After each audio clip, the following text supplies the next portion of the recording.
Buenas noches con todos. Mi nombre es Ana Sofía Cruz Escobar. Soy egresada de la tercera generación del programa de Data Scientist and Global Skills. Estoy súper emocionada por estar el día de hoy con todos ustedes, con las más de 150 personas que se han conectado el día de hoy al webinar, para poder conocer más acerca del rol o del camino para convertirse en un Data Scientist.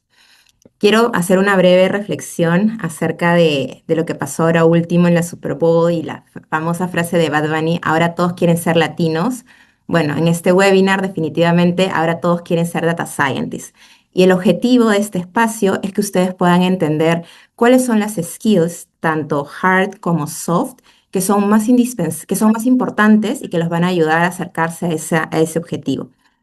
Estoy súper emocionada de poder presentar y poder guiar la conversación de dos personas a las que admiro demasiado, que son Iván Herrero y Antenor Rizzo Patrón, con las que también tuve la oportunidad de compartir espacios en eventos como CDO Latam o en compañías como Credit Corp y Yape, definitivamente. He aprendido tanto de ellos que me siento particularmente orgullosa de presentarlos el día de hoy y que ellos puedan compartir su experiencia, conocimientos, y los miles de ejemplos con todos ustedes. Bueno, ahora sí vamos a movernos hacia la siguiente lámina. Súper. Entonces, vamos a empezar este webinar, esta sesión, con Iván Herrero Bartolomé.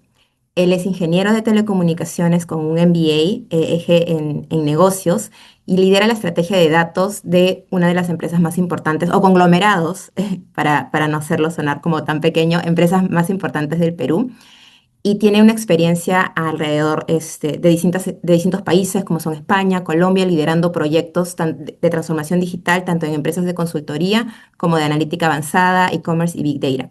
Y bueno, su especialidad es el diseño de soluciones innovadoras basadas en datos y construcción de equipos de alto rendimiento. Así que nada, con eso te doy el pase, Iván. Muchas gracias, Ana Sofía.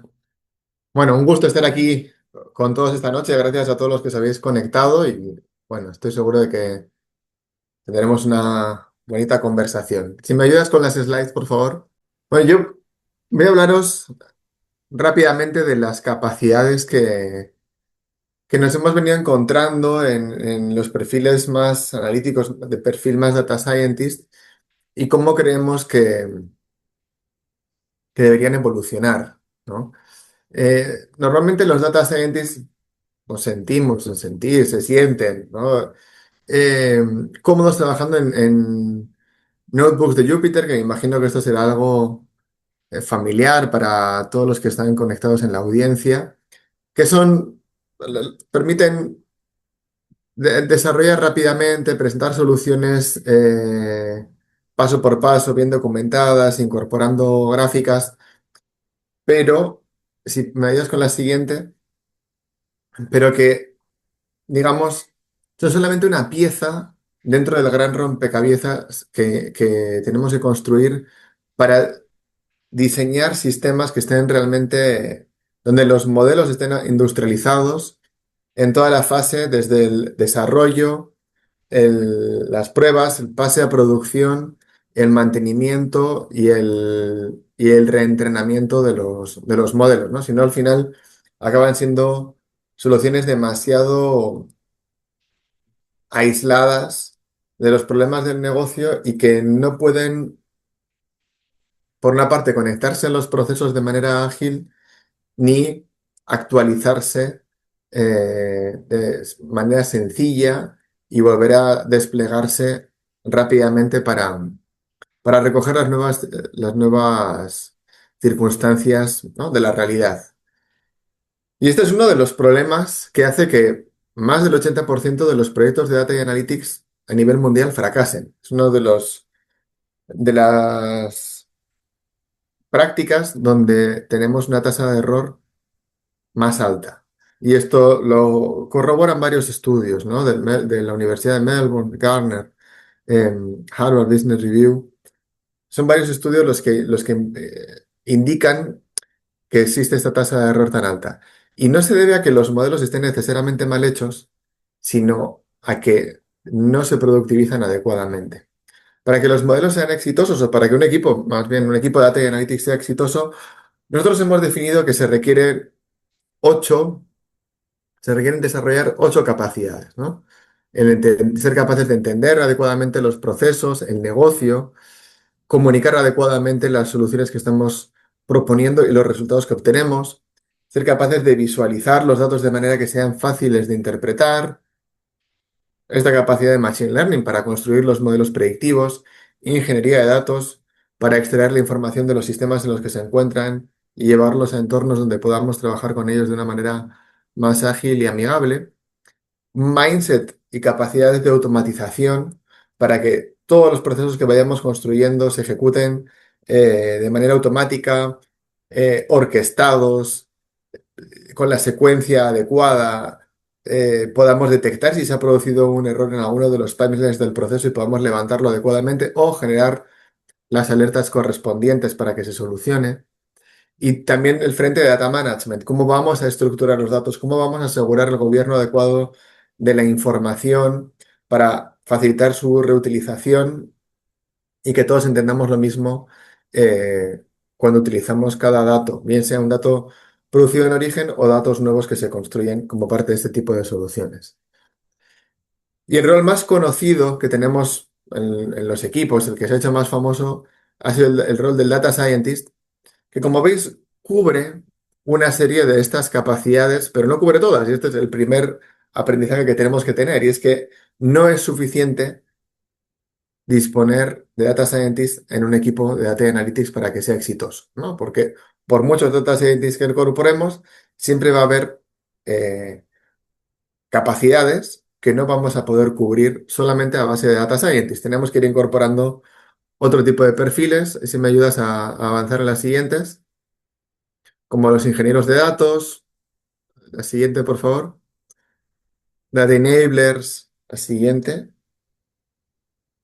POs que traigan la mirada del negocio y ayuden a gestionar y priorizar el desarrollo de las soluciones y el alcance. Como veis, a medida que vamos incorporando perfiles, vamos cubriendo estas capacidades. Y hay dos frentes importantes, que esas capacidades, o sea, estos perfiles tienen solapamiento entre sí y las capacidades, como decía, se van cubriendo. El hecho de que exista solapamiento entre los perfiles es interesante y es importante porque eso significa que se pueden comunicar entre sí. Hay conocimiento compartido que facilita la comunicación. Sin embargo, estos perfiles tal cual están pintados aquí corresponden a una definición bien teórica, modo unicornio, de cada uno de estos perfiles. En el mercado, sin embargo, es difícil encontrar, si me ayudas con la siguiente, es difícil encontrar perfiles con esa definición tan teórica.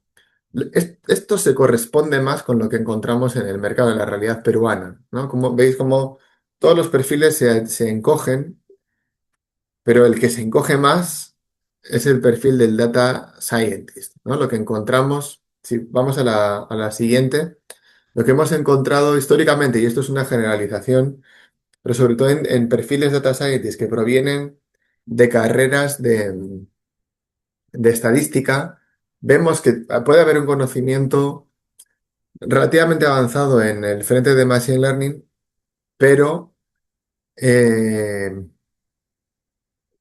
han aprendido a desarrollar código de manera empírica, entonces faltan bases de ingeniería de datos, bases que faciliten que ese código pase a un entorno productivo, faltan capacidades para entender y levantar los procesos, identificar dónde hace más sentido conectar estas soluciones y qué tipo de solución se requiere.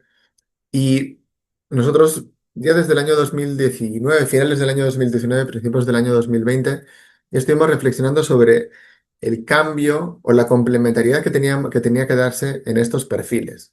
Y es ir transicionando de perfiles con un background fuerte en estadística, pero que no tuvieran un background tan sólido en capacidades técnicas y pensar en que podría hacer más sentido tener, o sea, sin descartar esos perfiles, pero que es necesario tener más roles con una mirada más de ML Engineers, donde las capacidades de automatización y de ingeniería de datos estén más incorporadas en este perfil y no solamente la capacidad para desarrollar los modelos, porque sin eso, de verdad cuesta mucho, casi que al final tienes que tener eh, perfiles duplicados para que el desarrollo que va haciendo un data scientist después alguien lo esté traduciendo a algo que pueda ser puesto en producción. Y bueno, ¿no? Igual tenemos que ir complementando con otros perfiles, el famoso Data Translator también, que viene a complementar estas capacidades y a hacer de puente entre las capacidades de negocio y los perfiles que tienen más fortalezas en el frente de negocio con los perfiles que cubren en mayor medida las capacidades técnicas y facilitar esa comunicación y esa conversación entre estos perfiles y que el equipo fluya y que aseguremos que siempre estamos trabajando enfocados en el problema de negocio adecuado y que la solución que se está construyendo está conectada al servicio de ese problema de negocio y que tiene altas probabilidades de resolverlo y además de poder ser una solución escalable, que esté automatizada y y que pueda adaptarse rápidamente a los cambios que pueda haber en la realidad o en los datos de la compañía. Y esto es una tendencia, poderse haber visto, creo que al principio se empezó hablando mucho hace unos años sobre el rol del data scientist, después nos hemos dado cuenta de que tenemos que ir incorporando otros perfiles eh, e incluso que tiene que haber una evolución también del propio rol del data scientist, quizás hacia este rol más de machine learning engineer. Y como veis es una tendencia, ¿no? Esto es un ejemplo de Gartner, ya debe tener un par de años esta gráfica, pero se ve cómo cada vez tendemos a que existan más perfiles, más especializados dentro de los equipos de data analytics e inteligencia artificial, ¿no? Así que, bueno, con esto lo que quiero decir es animaros a que sigáis formándoos y a que cada uno pueda ir encontrando el rol en el que se sienta más cómodo. Y gracias a programas como el que nos está trayendo Braid y esta formación técnica, pero bueno, tú puedes por venir de un background de negocio, adquieres este conocimiento técnico y puedes ser un buen data scientist, pero también podría ser un buen data o analytics translator o podrías desarrollarte en algún otro de estos roles, ¿no? Así que hay oportunidades para todos. El conocimiento técnico es importante, pero también complementarlo con vuestro conocimiento de negocio y otro tipo de skills que ahora nos va a contar Antenor, que también son importantísimos. Muchas gracias, Ivana, ahí por guiarnos acerca de los diferentes roles y las skills que son necesarias, así como cómo están relacionados con el impacto hacia el negocio. Bueno, ahora me toca presentar a Antenor Rizo Patrón, actual Chief Data Officer de Yape, ingeniero industrial de la Universidad de Lima y MBA de Duke University en Estados Unidos. Bueno, Antenor tiene un background un poco distinto al de Iván, viene de un perfil más de consultoría, donde skills como problem solving y comunicación son bastante entrenados en este tipo de perfiles. Y bueno, actualmente bueno, tuvo pasó un tiempo trabajando también en el Centro de Excelencia de Data y Advanced Analytics en Londres, donde estuvo liderando estos proyectos de analítica avanzada. Toda esta experiencia en temas de data, de analítica, asociados a la generación de valor y al ciclo de vida de la parte financiera de inversiones, finalmente lo ayudó a aterrizar en este rol en Yape, donde ya bueno, recuérdame ahí Antenor, pero recuerdo que el último proyecto con el que trabajé contigo fue el Data Marketplace. No sé si por ahí hay otros éxitos más de los cuales nos quieras contar, pero siempre llevando proyectos que son no solo los primeros en su tipo en la región, sino innovando y asegurando que Yape sea una herramienta que siga impactando a los millones de peruanos. Así que nada, un gustazo presentarte, Antenor, y ahí te cedo el pase. Ujú. Gracias, Ana Sofía, ¿no? El gusto es mío. Muchas gracias a Break por la invitación. Y creo que has descrito en una palabra mi carrera analítica, que es aterrizando, ¿no? He aterrizado en esta posición y creo que en el fondo muchos nos podemos sentir así.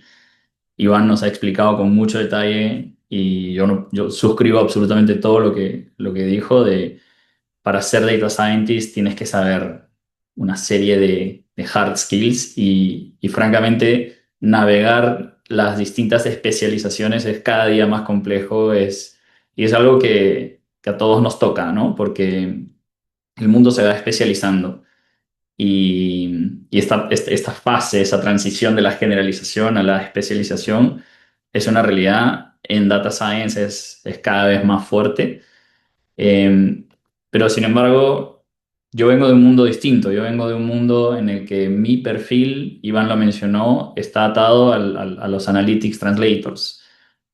Dato curioso, yo fui la segunda persona que pasó de McKinsey tradicional hacia Quantum Black, que era una startup en ese momento, una startup que estaba más o menos con 150 personas, de los cuales 149 eran data scientists y había un recepcionista. Entonces llegué a un lugar en donde yo era el raro, y era el raro porque no era el data scientist, ¿no? Llegué al mundo técnico, yo siendo el no técnico, y encontré un punto dulce, ¿no? En mi carrera en donde me convertí en el conector entre McKinsey, que es la consultora estratégica muy tradicional, con perfiles agresivos y muy prácticos, y ¿por qué no haces esto para mañana? Con un lugar de altísima excelencia técnica, como Quantum Black venían de trabajar en la Fórmula Uno, habían trabajado con empresas farmacéuticas y estaban comenzando a crecer. 3 años y medio, 4 años después, cuando salí de Quantum Black tenía 2.500 personas, participaba aproximadamente el 40% del revenue que genera McKinsey en el 2020 y por lo tanto tuvo una explosión. Esto creo que ilustra un poco lo mucho lo importante que es poder comunicar las cosas buenas, lo que el data scientist hace, y vamos a hablar de data scientist en el sentido un poco más genérico, y sobre todo de que en muchos casos no es fácil para un perfil profundamente técnico salir de la zona de confort, pararse frente a un público muy grande, explicar el trabajo que hacen. Entonces se generan estas oportunidades, oportunidades para personas que entren y sirvan como conectores, y yo he hecho una carrera de esto. Entonces, les quiero contar en un par de slides, no vine tan preparado como Iván esta vez, pero en un par de slides les voy a contar a alto nivel en los últimos 10 años que he hecho trabajo con analítica avanzada y he reclutado data scientists e ingenieros, cuáles son los patrones que encuentro y que trato de detectar en entrevistas y cuáles son los soft skills que yo creo que hacen la diferencia. Ahora, yo les hablo desde mi experiencia, no les hablo con ningún fundamento de estudios técnicos pero bueno, de repente la experiencia a veces en algunos casos vale más. Porque yo lo que busco son personas que puedan funcionar en los equipos con los cuales trabajo. Hoy como CDO en Yape, tengo a 70 a 75 personas en mi organización. La verdad que es un equipo que yo estoy muy orgulloso y lo armé desde hace más o menos 2 años y medio. Hemos crecido muchísimo y cada entrevista, las primeras, no sé, 20 o 30 personas que entrevistamos, las hicimos siguiendo una estructura en la cual el último paso era una presentación personal. Y esto aterraba a algunas personas. Pero la instrucción, una vez que habían pasado la prueba técnica, habían pasado entrevistas uno a uno, había fit, claramente era una persona que nos interesaba. El último paso era, cuéntanos de algo de lo cual te hayas trabajado, que esté obviamente relacionado con temas técnicos, de lo cual te sientas orgulloso. Y esa fue la parte que te sientas orgulloso. hacía que los candidatos traían el mejor trabajo, el trabajo más complejo. Desde la selección del tema podía juzgar si es que era una persona con un perfil que nos interesaba.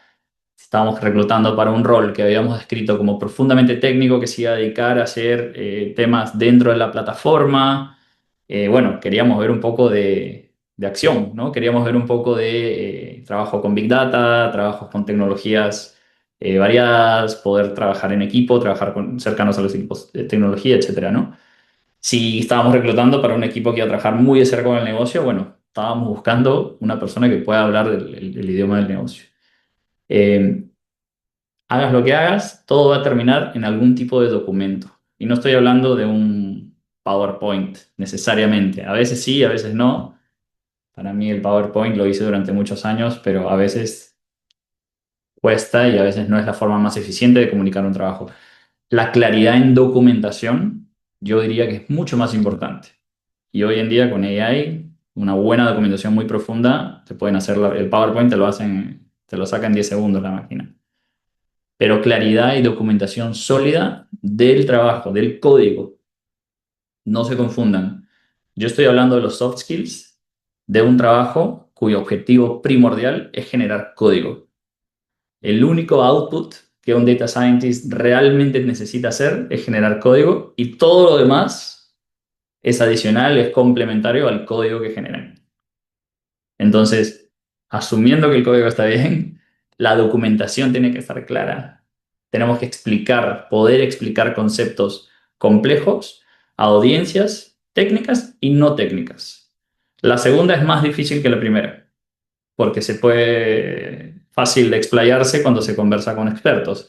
Pero a ver, anda, explícale el algoritmo, por qué se selecciona el algoritmo, qué es un hiperparámetro, cómo se tuneó a un CEO. Es más complejo. Tienes que saber qué decir y qué no decir. Poder estructurar, poder priorizar historias de guerra, pero a veces, y no es poco común, que es una persona que está tan metido en el detalle y ha trabajado tan duro para sacar adelante algo, se enfoca muchísimo en cómo lo hizo. Y yo les aseguro que el 90% de las personas que los escuchan, sobre todo de un perfil no data scientist, no les interesa el cómo, les interesa el qué y el cuánto me está generando esto, básicamente. A veces el cómo te agrega credibilidad, pero directo al grano, priorizar, ¿no? Ser muy selectivo en los mensajes, ser muy pragmático en cuanto a el approach. Muchas veces el approach más sencillo es el correcto. Eso entiendo que viene de algún punto teórico, Iván me complementa si es que estoy mal, ¿ah? Pero hay una frase, y me la dijeron muy temprano en mi carrera, usualmente la solución más sencilla es la solución correcta. Eh, pero tampoco vamos a La contratar navaja de gente. Ockham. ¿Perdón? La navaja de Ockham se llama ese principio. ¿Ves? Yo sabía que necesitaba a Iván al lado mío en esta presentación. Pero tampoco vamos a contratar a alguien que solamente hace cosas básicas y prácticas y chao. O sea, acá tenemos que empujar por la innovación. Es muy importante y además que las cosas cambian. Tenemos una comunidad científica de decenas de miles de personas que trabajan en algoritmos similares en todo el mundo y lo único que les gusta hacer es compartir esto, crear librerías, abrirlas al público y cobrar cero. Entonces, estamos en un mundo, una comunidad científica de data science que es espectacular para poder introducir innovación. Y el último punto, y acá de nuevo como líder de proyecto de analítica, estimar los tiempos, ser realista sobre los esfuerzos, sobre qué se puede y qué no se puede, y esto se va construyendo con la experiencia. Pero te aseguro que hasta la gente más experimentada a veces le puedes pifiar y le puedes fallar. Para mí, todo el concepto de agilidad se basa en lo difícil que es estimar los tiempos de las cosas. Y, y bueno, de nuevo, cicatrices, ¿no? Pero firmábamos un acuerdo en mi vida de consultor, ¿no? Un proyecto de millones con una empresa grande y nos decían, ok, ¿dónde está el cronograma del proyecto? Y nosotros decíamos, no hay cronograma. Cada 2 semanas te voy a entregar lo mejor que pueda. Y esto no, como que en el mundo de negocios esto no se entiende, es un idioma que nadie habla, pero bueno, ¿por qué? Porque es muy difícil estimar tiempos, pero tenemos que hacer el mejor intento. Y acá algunos tips, ¿no? Tienes que tratar de introducir a las personas, tratar de compartir la complejidad, compartir el detalle y hacerlos parte de la estimación y que al final, si los dos le pifian, no hay problema, pues, menos problema por lo menos. Todo lo que les he hablado sobre cómo comunicar debe estar conectado con el negocio, debe estar conectado con los objetivos de negocio. Así como su trabajo es generar código, el trabajo o el objetivo de una empresa, usualmente, a no ser que sea una sin fines de lucro, es generar valor. Casi todos los esfuerzos que se hacen deben tener algún tipo de finalidad estratégica, algún tipo de conexión con la generación de valor del negocio. Esos son algunos de los puntos que creo que he podido tratar de comentarles, en muchos casos en base a experiencia. Y acá me encantaría escuchar un poco de Iván también, porque nos hablaste de los hard skills, pero ¿cómo hacen ustedes? ¿Cómo detectas personas que crees que pueden servir, que pueden hacer un buen trabajo en los equipos? Y no sé si nos cuentas por tu lado. Es bien interesante, anterior, la reflexión sobre estos soft skills. Y yo te diría, o sea, de lo que muestras aquí, la verdad es que te iba a decir cuál es el que creo que es más importante, pero la verdad es que todos, pero la colaboración, creo que la colaboración, si tuviera que destacar uno, porque ya, si no tienes tanta claridad sobre cómo funciona el negocio, pero eres capaz de colaborar, puedes acercarte a alguien que te ayude a entenderlo, ¿no? O puedes preguntarle, oye, realmente la colaboración y ese juicio crítico, es decir, ¿y por qué estamos haciendo esto? ¿No? El cuestionarnos si realmente lo que estamos haciendo tiene sentido y entendemos cuál es el objetivo y si lo que estamos, y si la solución que se ha propuesto. em, realmente está conectada con ese objetivo. Algo que yo le digo al equipo, se lo digo muchas veces, es, no solo tenemos el derecho, sino la obligación de cuestionarnos para qué estamos haciendo lo que estamos haciendo. Si alguien en algún momento no es capaz de responder para qué está haciendo lo que está haciendo, tiene que levantar la mano y hacer la pregunta. Y si su jefe o cualquier otra persona en la que está trabajando en el proyecto no es capaz de darle una respuesta convincente, que deje de hacerlo hasta que alguien le dé esa respuesta. Y si tiene que llegar a mí y escribirme y decirme, Iván, por favor, no entiendo por qué estoy haciendo esto y nadie me ha sabido dar una respuesta de por qué lo estoy haciendo, ok, lo revisamos, porque puede pasar eso, que al final entre el mensaje de uno y el otro se pierda el hilo conductor y lo peor que puede pasar es que tengamos gente inteligente en el equipo dedicando tiempo, esfuerzo y energía a algo que no deberíamos estar haciendo. Entonces, cuanto antes lo detectemos, mejor, ¿no? No te sirve de nada andar dedicándole el tiempo y luego decir, uy, ya, sí, a mí ya me parecía que eso no era el camino adecuado. No, si no es el camino adecuado, Es- levanta la mano y eso es parte de la colaboración, ¿no? El ser capaz de no solamente pedir ayuda, sino también levantar la mano y decir, oye, escúchame, ¿estemos seguros de que este es el camino?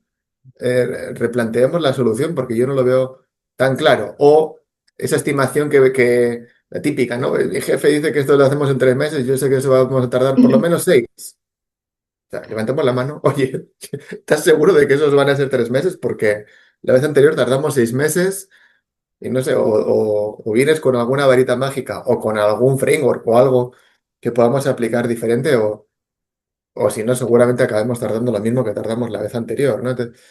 Esa comunicación proactiva es importantísima en todo, pero sobre todo en estos entornos complejos, de alta incertidumbre, donde además tenemos que comunicarnos con perfiles diferentes y con el negocio, ¿no?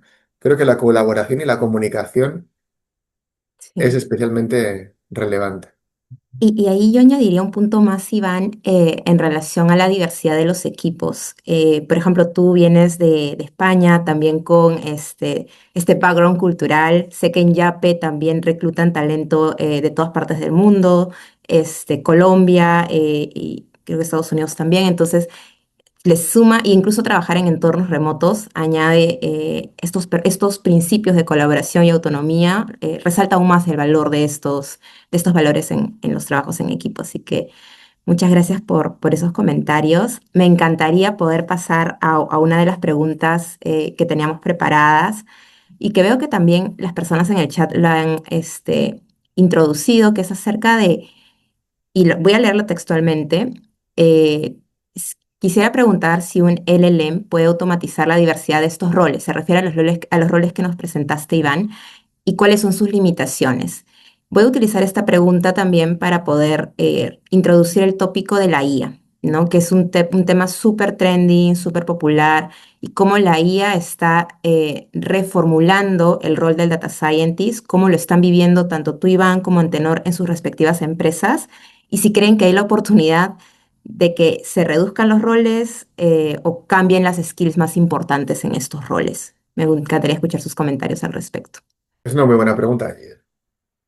No sé si tanto como para que se reduzcan los roles, quizás sí para que podamos necesitar menos personas de cada rol para hacer lo mismo, ¿no? O que con las mismas personas podamos hacer más cosas, eso sin duda.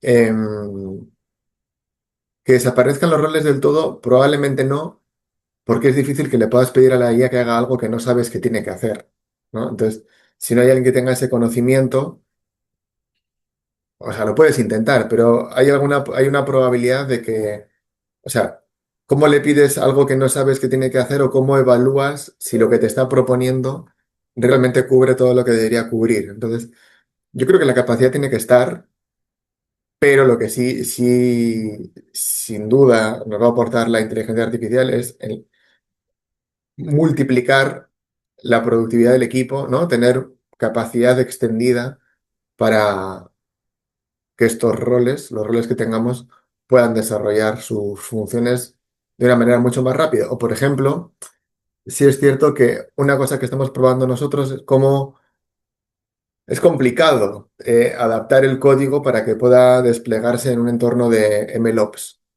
Y eso supone un esfuerzo adicional para los data scientists, que al final acaba siendo un poco ineficiente, salvo que los data scientists los formemos y desarrollen ya el código, un código muy bien estructurado, pero normalmente eso no es así, porque, como decía Antenor, hay que pasar por ciclos de iteración donde no sabes exactamente qué es lo que va a funcionar y tener todo estructurado en todo momento, pues también genera una carga adicional y eso supone eficiencia en algún punto del proceso. Lo que estamos tratando es, oye, quizás dejamos a los data scientists que desarrollen sus soluciones de una manera un poco más libre y después podemos utilizar inteligencia artificial preparada para que tome ese código, lo estructure, lo documente y, ¿no? Y esté ya en un nivel de madurez más adaptado para ser incorporado a un pipeline de MLOps. Entonces, creo que sí nos va a ayudar a eliminar ineficiencias propias del proceso de desarrollo y productivización del código de Machine Learning. Para añadir algunas ideas, yo no creo, igual que Iván, que van a desaparecer o se va a reducir la diversidad de roles. Eh, por ahora, y si lo vemos en el sentido más básico, GenAI es una herramienta de productividad personal en muchos casos. Entonces, todos los roles se benefician, cada uno en su trabajo, cada uno en su forma. Em, existen trabajos o existen tareas que requieren diversos roles, diversos necesidades, que en apariencia o desde afuera es como que, bueno, pero que lo haga, es un data scientist que resuelva todo lo que tenga que resolver y en la práctica no es así. Yo sí veo un mundo en donde se pueden comenzar a crear agentes, pero especializados en hacer un rol muy específico. Y claramente no hay un costo adicional en tener tres o cuatro o cinco agentes trabajando cada uno en una tarea más específica. Estamos hablando ya un poco de la diversidad de los roles de los agentes en sí, que se replica un poco, o más que se replica, se podría hasta exacerbar, ¿no? Podría hasta incrementarse la diversidad de roles y de especialización de los agentes porque ya no se tiene una limitante de que una persona estudió o se preparó o tiene la experiencia en un ámbito muy específico, como puede ser la productivización de modelos, que creo que es un punto que nos duele a todos. Pero también podemos hablar de las definiciones iniciales, el approach analítico, las exploraciones, la revisión de código, la documentación, el QA. O sea, en las diversas partes del ciclo de vida del desarrollo de los modelos, se requieren distintos tipos de personas y el AI probablemente va a seguir el mismo patrón y alguien tiene que entrenarlos, ¿no? Alguien tiene que guiarlos, alguien tiene que revisar o que por lo menos diseñar para que el sistema agéntico haga lo que dice que va a hacer. No creo que exista un agente color unicornio, como para hacer referencia al mapa de skills. Lo dudo y va a ser al revés. Va a ser un mapa de skills de repente en 3 dimensiones hacia atrás y con agentes que se dediquen específicamente a ser excelentes en cada una de las distintas componentes. La AI ha llegado a disrumpir todo, nadie sabe exactamente qué va a pasar, eh, pero este es un mundo dado como les dije, el output es código. GenAI se siente muy cómodo en este mundo en donde se genera código. Eh, Sabemos la disrupción en el desarrollo de software eh, probablemente sea un orden de magnitud más bajo en cuanto a la disrupción en el desarrollo de software analítico, porque todavía hay un elemento de lo que en inglés se dice el craft, o sea, hay un elemento eh, de conocimiento experto para poder entender y poder mirar y poder darle una mirada y poder tomar una decisión importante que normalmente pasa en los inicios del diseño de una solución analítica, que hoy probablemente se consigue más en humanos que en agentes. O se va a demorar un poco más en llegar a reemplazar ese tipo de roles y decisiones. Súper, muchas gracias por los insights ahí, Iván, Antenor. Entiendo que estamos todavía un poco lejos de ese futuro distópico donde la IA nos gobierna, así que todavía hay que entrenar tanto nuestras hard como soft skills. Y eso me lleva a la pregunta de Lep. En su experiencia, Iván, Antenor, ¿qué ha sido más sencillo al momento de reclutar perfiles? Perfiles técnicos y empezar a trabajar con ellos, las soft skills que ustedes necesitan para ciertas posiciones, o perfiles tal vez no tan técnicos, pero con un fuerte soft skill o strong soft skills y tienen que más bien entrenarlos en la parte técnica. ¿Cómo ha sido trabajar con estos dos tipos de perfiles? ¿No? Si quieren O esta sea, voz. es bien difícil contratar a alguien que no tiene el conocimiento técnico y formar conocimiento técnico. Tiene que haber una base sobre la cual construir. Em, Ahora, lo mismo para el soft skill, tiene que haber una base, una predisposición, ¿no? O sea, es decir, puedes enseñar a comunicarse a alguien que no tiene la práctica, porque es algo que también se puede entrenar, pero si la persona es muy tímida, le da miedo o sufre cada vez que lo hace, hombre, pues la curva de aprendizaje va a ser más grande, ¿no? Entonces, al final siempre tiene que haber una base sobre la que construir. También es cierto que dependiendo del tipo de rol que estés buscando, para un data translator puedes construir, o sea, nosotros en esos casos sí hemos construido el conocimiento técnico porque no necesitamos que desarrolle los modelos, necesitamos que tenga el conocimiento suficiente como para que pueda comunicarse con los data scientists o con alguna otra persona del equipo.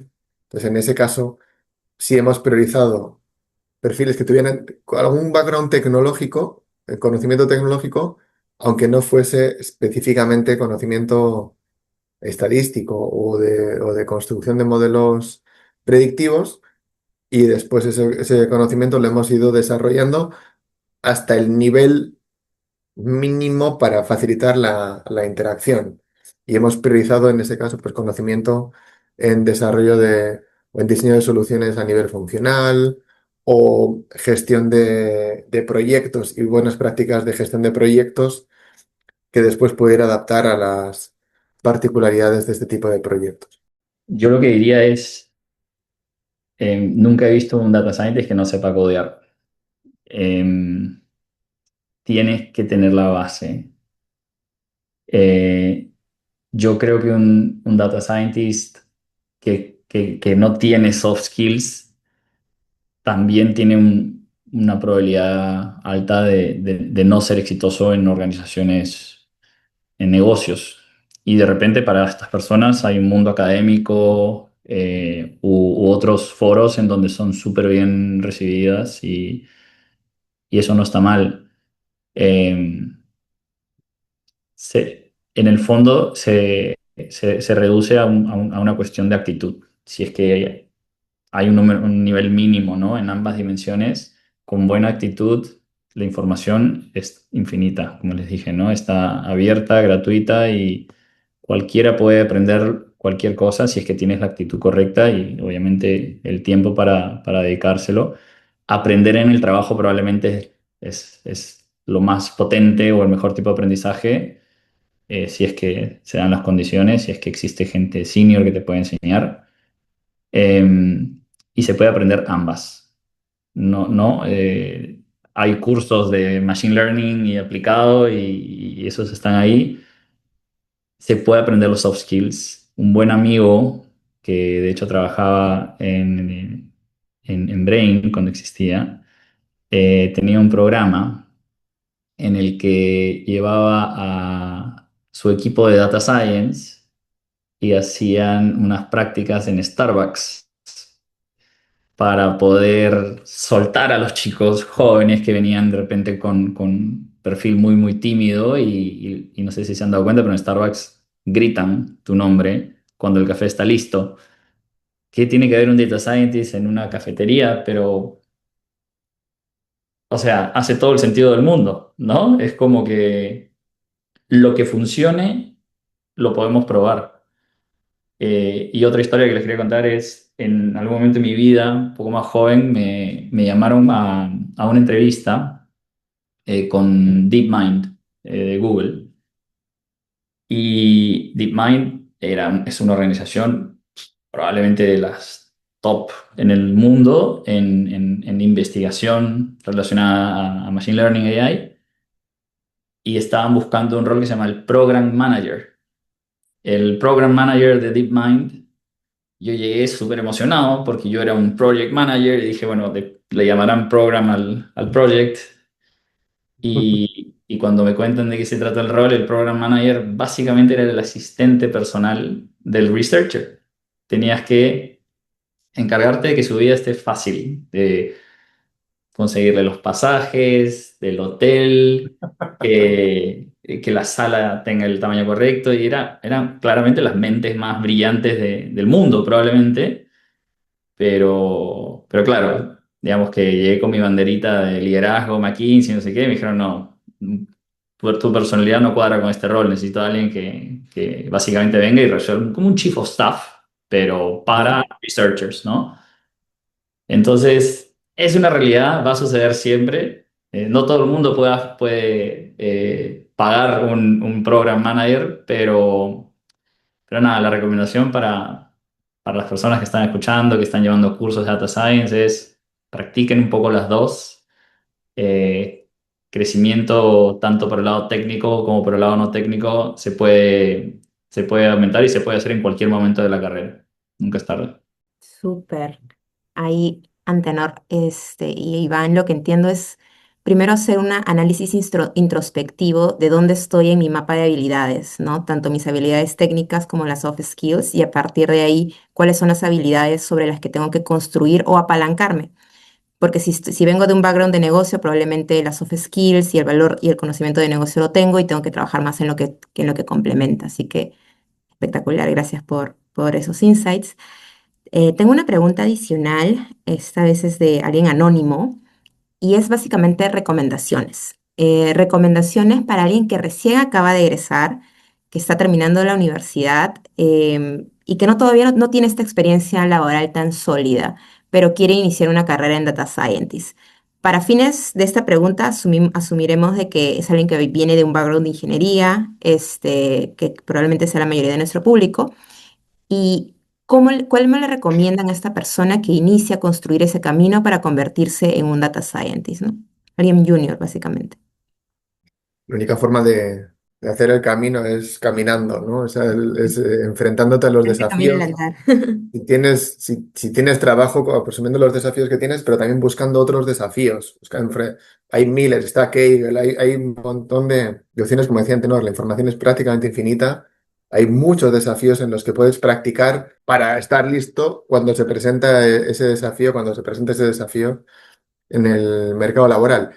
Y también tratar de incorporar lo más rápidamente la inteligencia artificial al proceso de desarrollo. O sea, para tener por una parte de la aumentación, es decir, alguien que está empezando con inteligencia artificial puede generar soluciones iguales o incluso mejores que alguien que tiene 5 o 6 años de experiencia y que no está usando inteligencia artificial. Y además puede desarrollar después esas soluciones más rápido que alguien que tiene más años de experiencia. Y además, creo que con este tema de la inteligencia artificial hay ventajas y desventajas en tener experiencia. Alguien que tiene experiencia puede utilizar la inteligencia artificial de una mejor forma, pero también puede tener más resistencia porque siente que pierde esa diferenciación de la experiencia porque construirá mejor código. Sin embargo, alguien que se está enfrentando, que es nuevo, o sea, no tiene riesgo. No es que o sea, puede usar la inteligencia artificial para mejorar, para avanzar más rápido, y no tiene digamos, esa resistencia a tener que dejar de hacer algo que me gusta o algo en lo que sé que soy bueno porque yo soy buenísimo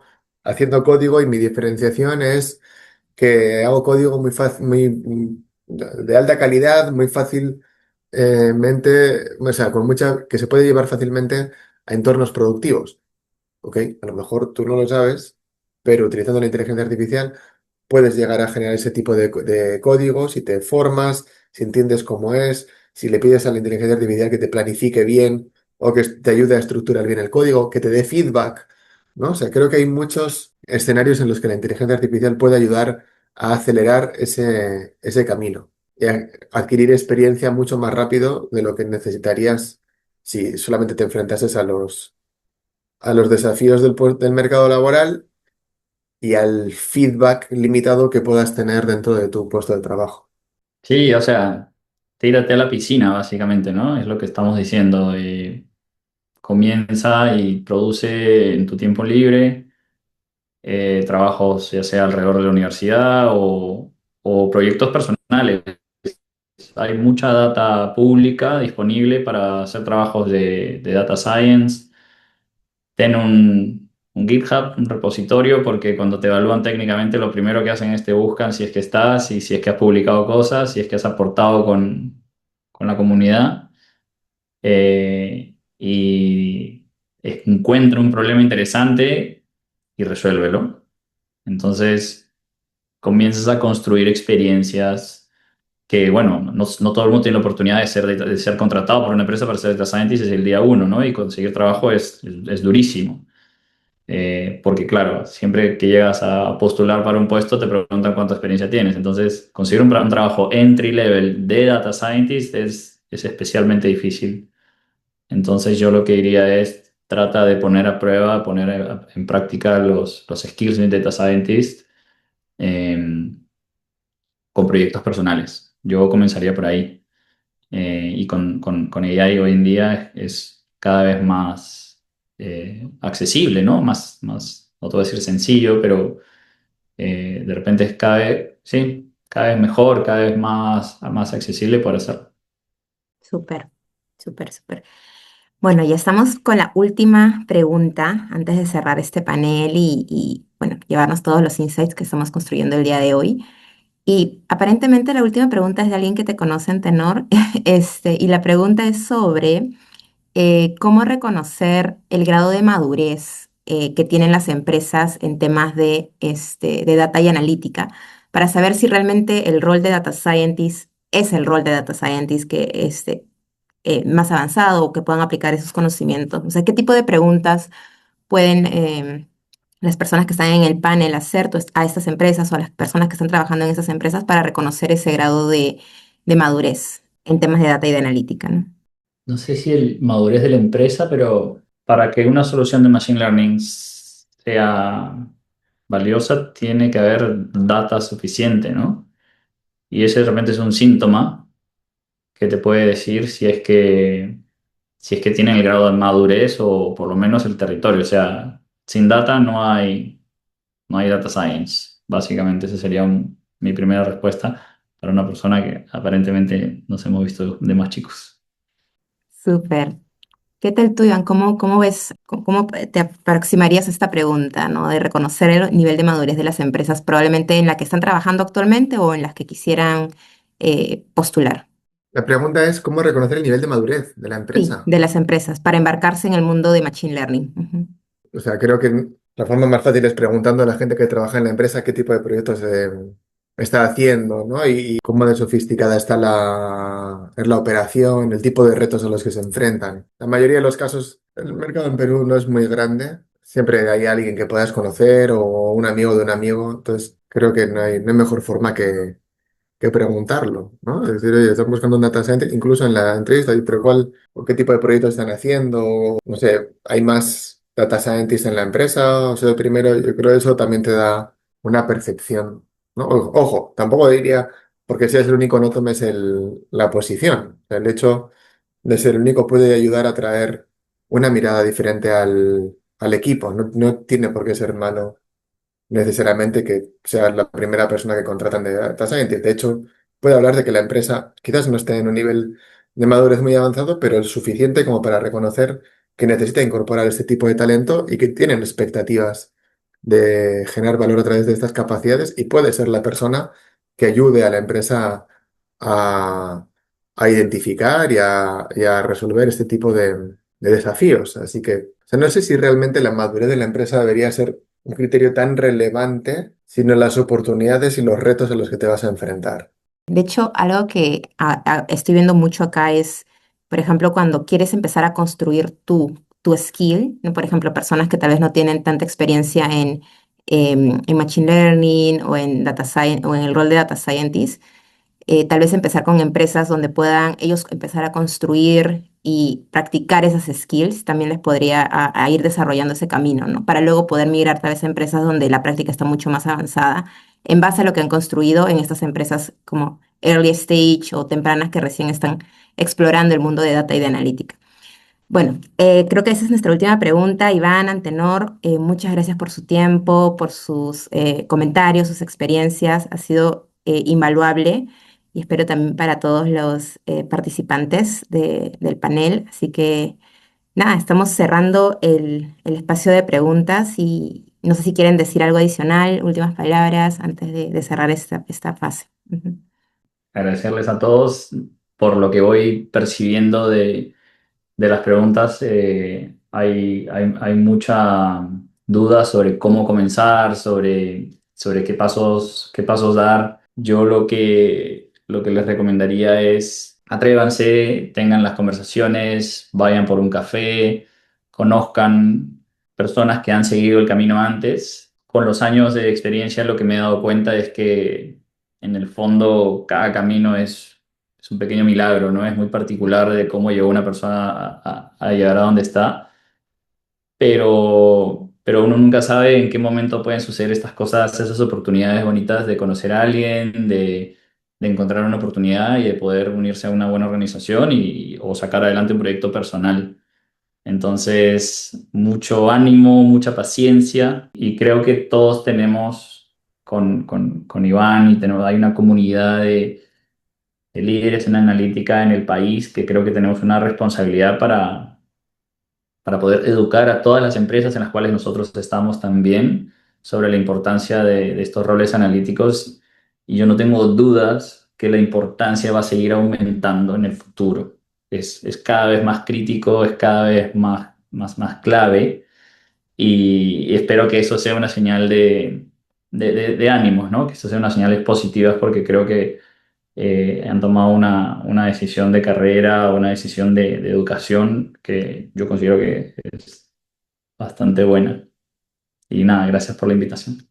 Yo para complementar, veo que hay muchas preguntas que hablan sobre si hay alguna persona que dice, "Oye, vengo del mundo de marketing, pero me interesa esto, ¿podré hacerlo?" Veo varias en ese sentido. Diría, mira, hay material de sobra en Internet, por lo menos para entender de qué se trata esto. Entonces, oye, esto es muy difícil, me suena, me gustaría enfrentarme a este tipo de problemas, me gustaría aprender a cómo desarrollar software, ya sé desarrollar software, me gustaría cómo desarrollar software orientado a este tipo de fines. Entonces, primero explorar, ¿no? Uno no sabe, o sea, porque es importante que te guste. O sea, sino o sea, el esfuerzo que vas a tener que dedicarle, si algo no te gusta, pues seguramente a mitad del camino lo acabes dejando. Y me gustaría terminar con una frase que no recuerdo si es no me acuerdo exactamente de quién, parece que es de no sé si es de Henry Ford o de algún presidente de Estados Unidos, pero que decía que tanto si piensas que puedes como si piensas que no puedes, estás en lo cierto, ¿no? Así que os animo a que penséis que sí podéis y que lo hagáis realidad. Wow, súper gran frase para cerrar, Iván. Así que nos vamos con esa frase a la siguiente sección de este panel. Y nuevamente muchas gracias, Iván y Antenor, por su tiempo y por iluminarnos con su conocimiento. Vamos a la siguiente parte. Voy a presentarme brevemente. Soy Ana Sofía. Lo dije brevemente al inicio, pero vamos a repetirlo ahora. Egresada de la tercera generación del programa de Data Scientist y Global Skills. Actualmente estoy en una pausa en mi carrera profesional porque estoy estudiando una maestría en la Universidad de Washington. Estoy en Seattle en estos momentos y bueno, tengo más de 6 años de experiencia a través de distintos sectores, desde consumo masivo, empezando mi carrera como analista de supply chain en Alicorp, luego retail inmobiliario en Molaventura y bueno, mi último rol como Data Governance Chapter Leader en Credit Corp. Ese es un poco acerca de mí y el objetivo de esta siguiente sesión es explicarles sobre el impacto que ha tenido el programa de Data Scientist y Global Skills en mi carrera. Personalmente, yo veo el impacto del programa en tres ángulos. El primero es sobre los gaps de conocimiento técnico en el desarrollo de modelos analíticos. El segundo es acerca de el impacto de la comunidad de Braid en el desarrollo de mi carrera profesional. Y el tercero es la conexión de Braid con instituciones reconocidas como es el MIT. Ok, entonces vamos a empezar por el primer punto, que es en el tema académico. Yo recuerdo que por ahí en el 2018, 2019, el tema de Big Data, de Data Scientist, estaba súper de moda. Lo empezaba a ver no solamente en conferencias, no solamente lo escuchaba en conversaciones de pasillo, lo escuchaba desde muchos ángulos de mi vida personal y también profesional.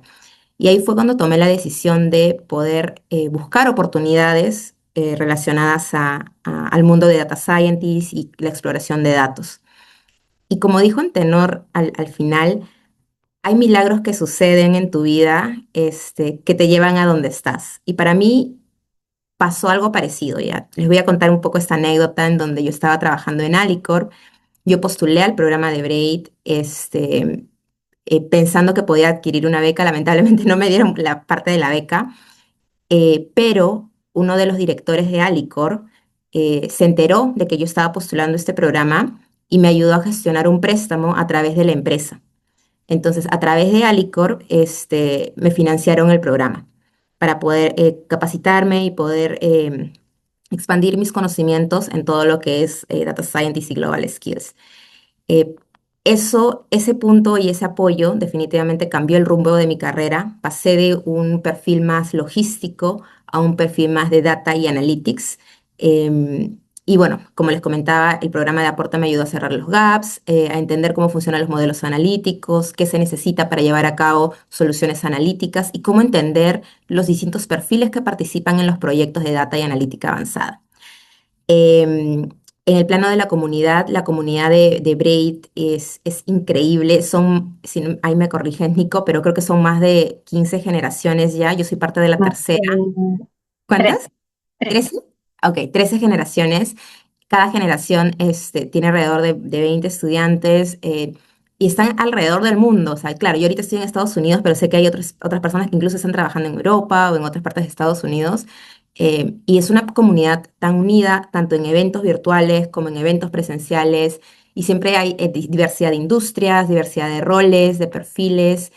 Y eso es lo que hace rico también, o enriquece tu experiencia en Braid. El tercer punto es la comunidad también internacional, y eso sí me pareció locazo, no lo sabía hasta que llegué acá a Estados Unidos, y es de que cuando tú llevas el programa del MIT, porque Braid tiene este convenio con el MIT, más allá de este viaje que tienes la oportunidad de hacer para ir al MIT y poder interactuar con tus teaching assistants o interactuar con los directores del programa, los que hacen esto posible también, perteneces a la red de alumni del MIT. Entonces, te llegan como que una vez que te gradúas, te pueden llegar invitaciones de eventos que están pasando en tu comunidad. He visto por ahí un par de eventos acá en Seattle, dije espectacular, no voy o sea, no voy a perder la oportunidad de ir, pero siempre que quiero inscribirme, algunos ya se llenan súper rápido. Pero ese tipo de oportunidades, incluso estando fuera, son las que también te abre el programa. Así que bueno, en eso se resume un poco mi experiencia. Fue bastante retadora, no se los voy a negar, pero siento que ahora hay más herramientas que nos ayudan a asimilar los conocimientos de manera más rápida. Yo uso IA para todo, para que me reexplique las cosas, para saber qué conocimientos priorizar, qué tópicos priorizar y hacer esta interacción y yo aprender más rápido también. La IA, así como las personas que son parte de la comunidad. Dale, Nico, te doy pase, sino para hablar más del detalle del programa, ¿te parece? Bueno, primero quería agradecerles a todos por su asistencia, por su participación. Ha sido como un espacio súper rico. Creo que de todos hemos aprendido muchísimo de Antenor e Iván. Y gracias a Ana Sofía, creo que lo que acabas de compartir muestra algo que nosotros no podríamos explicar mejor desde afuera. Y para quienes están aquí hoy, quiero contarles un poquito más de qué se trata Braid. Mi nombre es Nico Sandoval, soy parte del equipo de Braid, quienes estamos detrás de toda esta experiencia. Braid nace porque creemos en algo muy simple: el talento peruano existe y sé que por aquí hay de sobra. Pero si el talento no se potencia, se queda corto.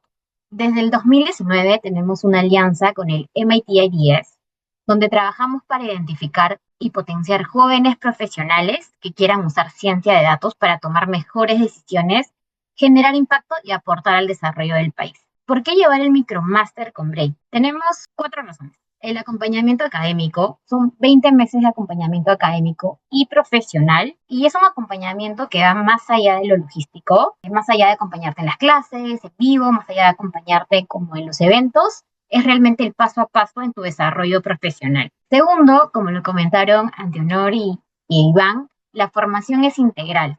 Combinamos hard skills con soft skills, que muchas veces son el verdadero diferenciador y hoy lo han escuchado de primera mano. Y tenemos una alianza con el MIT IDS de hace más de 7 años, y justo hace unos días estuvieron con nosotros por aquí compartiendo sus aprendizajes, insights y proyectos de investigación de allá en el MIT aquí en Perú con nuestros estudiantes de la comunidad. Y en algunos meses viajamos al MIT con una comisión de estudiantes. Así que la experiencia es realmente real. Más de 250 profesionales que hoy están en diferentes industrias, empresas, y comentó Ana Sof, están no solamente en empresas locales de acá de Perú, sino también en empresas de extranjero, y comparten oportunidades, comparten proyectos, comparten experiencias, y realmente esto suma muchísimo al tema del networking, al desarrollo profesional de cada uno. Hemos tenido casos en los que los estudiantes han tenido nuevas oportunidades que han encontrado dentro de la comunidad. Bueno, con respecto al tema de la certificación y qué recibo al finalizar del programa o durante el programa para que acredite mis conocimientos, van a recibir certificados de MITx por cada módulo técnico culminado y certificados de Global Skills durante su proceso de llevar los cursos. Y al egresar van a llevar una diploma oficial del MIT, que en la mayoría de casos viene un representante académico del MIT aquí a Perú para las grabaciones, y les entrega presencialmente estos documentos. Y también de Braid al egresar. Entonces, aquí la pregunta no es si el programa es bueno, si es suficiente o si está completo. Aquí la pregunta es si ustedes están listos para dar este siguiente nivel. Nos encantaría realmente verlos pronto siendo parte de la nueva promoción, de la promoción 13. Y aquí muestro un poquito de los requisitos de alguna forma que nosotros tenemos. He leído algunas preguntas acerca si hay algún tipo de base que deben tener. Sí, nosotros, al ser unas clases, si bien son de fundamentos de matemática, hay una base importante que deben contar como con álgebra, cálculo multivariado, análisis descriptivo de datos, estadística, Python básico. Es un nivel básico, también un nivel intermedio de inglés y deben ser egresados de universitarios o técnicos de carreras de ingeniería, matemática, economías, pero realmente he leído preguntas que incluso se están como animando a explorar el tema de la ciencia de datos desde áreas de salud, áreas de marketing. Tenemos actualmente incluso administradores en nuestra red de la comunidad, hemos tenido también psicólogos, entonces realmente no hay una distinción con las carreras, sino que puedan como que dar el primer salto y poder explorar más oportunidades en la ciencia de datos. Así que pueden escanear el QR que está en la siguiente slide para poder registrar sus datos y recibir información mucho más detallada del proceso de admisión. Estamos actualmente en el proceso de admisión para buscar nuevos talentos para la promoción 14, así que ahí pueden dejar sus datos y creo que ahora voy a estar respondiendo quizás unas 4 o 5 preguntas en vivo que tengan y las demás puedan dejarlas en el chat que también mi equipo me está como acompañando a poder responderlas. A ver, creo que no sé si tenemos preguntas. ¿Hay límite de edad para postular? No, Jorge, no tenemos un límite de edad para postular. Realmente solamente que tengas estos requisitos que mencioné previamente como una base sólida en temas matemáticos, conocimiento intermedio conversacional en inglés, porque el proceso de admisión tiene 4 fases. Entonces, sí es importante que podamos tener estos conocimientos para poder dar los exámenes de alguna forma que nos ayudan a filtrar al perfil que buscamos dentro de la comunidad. El nivel de inglés, ¿cómo lo comprueban? Tenemos una prueba técnica de inglés, es una prueba en realidad grupal, donde entran a una sala de Zoom. Las pruebas son todas de forma virtual y entran con un profesor para poder como él definir su nivel de inglés. Sí, es un filtro que nosotros, sí, es súper importante porque todas las clases con los profesores del MIT son en inglés.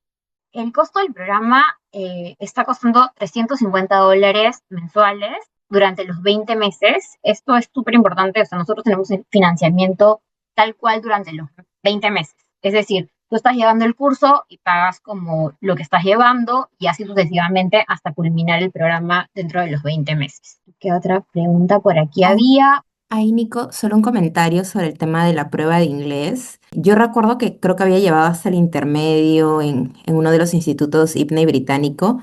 Podía entender más de lo que podía hablar. O sea, mis habilidades para leer y escuchar eran más altas que mis habilidades para expresarme durante el programa. Pero sí quería resaltar que al final te están enseñando conceptos matemáticos, conceptos técnicos también. Entonces, por ahí que no es tan complicado entenderlo porque es el lenguaje de los números, pero definitivamente sí tienes que ir como retomando esa práctica de cómo comunicarte, cómo hacer preguntas en inglés para poder entender los conceptos que te están enseñando, ¿no? Entonces, igual, Súper clave. sí, eso es clave, sí. Sí, incluso para hacer el mismo networking con los profesores, porque muchos de ellos nos ha pasado que justo han visitado a los alumnos con los que tenían sus clases en Zoom y los han conocido en persona. Entonces ha sido una experiencia bastante gratificante para ellos también poder como conocerlos en vivo. ¿En qué horario se dan las clases? Las clases usualmente nosotros tenemos modalidades con profesores locales, que usualmente son egresados de Braid, y profesores del MIT, los TAs del MIT, que usualmente son los jueves. Y las locales son los lunes o los martes. Y el horario es post oficina, o sea, como casi post, sí, o 7 de la noche, 7:30 de la noche empiezan las clases hasta las 9:30. Es un aproximado de 2 horas de clase. Se puede postular bajo el compromiso de aprender Python. Nosotros contamos con una prueba preliminar técnica. Y en esta prueba preliminar sí hay conceptos importantes de temas de Python. Entonces, depende de tu nivel, puedes animarte, Claudette, a poder como postular igual de todas formas con la prueba técnica y ver. Quizás muchos piensan como que creo que no soy tan bueno en Python o no lo manejo de esta forma, pero la prueba técnica solamente mide el conocimiento básico. ¿Poseen alguna bolsa laboral? Es a nivel internacional. Eh, Julio, no sé si estas son 2 preguntas, pero sí, todos los viernes, quincenalmente, lanzamos bolsas laborales y en realidad a nivel internacional, es decir, de empresas de fuera como Google, Amazon, y también de Latinoamérica como México, otros países, y también como oportunidades laborales aquí en Perú. Entonces, sí, es una bolsa un poco variada, pero la lanzamos siempre quincenalmente durante todo el transcurso de los 20 meses del programa. Horario 100% virtual. Sí, es 100% virtual, a excepción de las clases de Global Skills. Como comentó Antenor, las soft skills son súper importantes, entonces tener clases de soft skills en virtual a veces no se lleva de la mejor manera, es un poco complicado, así que tenemos esos espacios presenciales, pero no son todas las clases de Global Skills, son algunas nada más. Entonces, si lo queremos poner en porcentajes, casi es un 70 virtual y un 30 presencial. ¿Hasta cuándo es fecha límite para postular al programa? Tenemos un proceso de admisión continuo hasta el 6 de marzo, sin embargo, te animamos a que puedas postular. Creo que eso me está ayudando a colocar los links de postulación o los links de registro de datos para poder ir avanzando dentro de tu proceso. No esperemos quizás hasta la última fecha porque ahí es un poco más difícil llevar el proceso de las 4 fases. ¿Otorgan becas o medias becas? Sí, realmente esto es más después de cuando ya rindan todo el tema de las fases o de las pruebas filtro. Nosotros otorgamos un apoyo económico, pero sustentado. Y esto es dependiendo del perfil del estudiante, en realidad, pero sí está esta posibilidad. Así que, Amadeo, igual también te animo a que puedas como postular, rendir todas las pruebas y una vez que seas preadmitido, se hace este tipo de solicitud. Súper. ¿Cuál es el nombre académico que se obtiene? Bueno, usualmente el programa es el MicroMaster, así que salen con un título más como de especialidad. Normalmente nuestros estudiantes, al llevar casi el 60-50%, tienen roles seniors, así que yo diría que no salen con un PhD, porque no es, pero es una MicroMaster, como casi una maestría, por decirlo así, por el tema del tiempo y la duración. Son 20 meses. ¿Hay un costo previo para postular? No, no tenemos ningún costo previo para postular. Postular es gratis, solamente necesitamos sus ganas y su energía para poder como completar los formularios de postulación y poder estar siempre activos con la comunicación con nosotros. Es una comunicación continua que hacemos durante todas las fases que van llevando el proceso de admisión. Creo que ya tenemos casi todas las preguntas resueltas, así que no sé, igual el equipo de Break, que estoy aquí yo y Ace, nos vamos a quedar como un par de minutos más para poder responder más preguntas en caso se requiera. Igual, muchas gracias, Iván, Antenor, por su participación, por estar aquí acompañándonos, y también al equipo de Era Digital, que ha sido parte, también se ha sumado a este espacio, y Ana Sofía, claramente a ti por moderar este espacio tan grande. Así que nos quedamos aquí unos minutos, pero igual pueden ir llegando a hacer sus preguntas. Súper, muchas gracias. Los tengo que dejar porque tengo que ir a otra reunión, pero nada, súper feliz de poder compartir y moderar este evento. Un abrazote. Gracias a Súper. todos. Igual de todas formas van a Chao, recibir toda la información hasta del luego. programa en el correo de agradecimiento por su participación.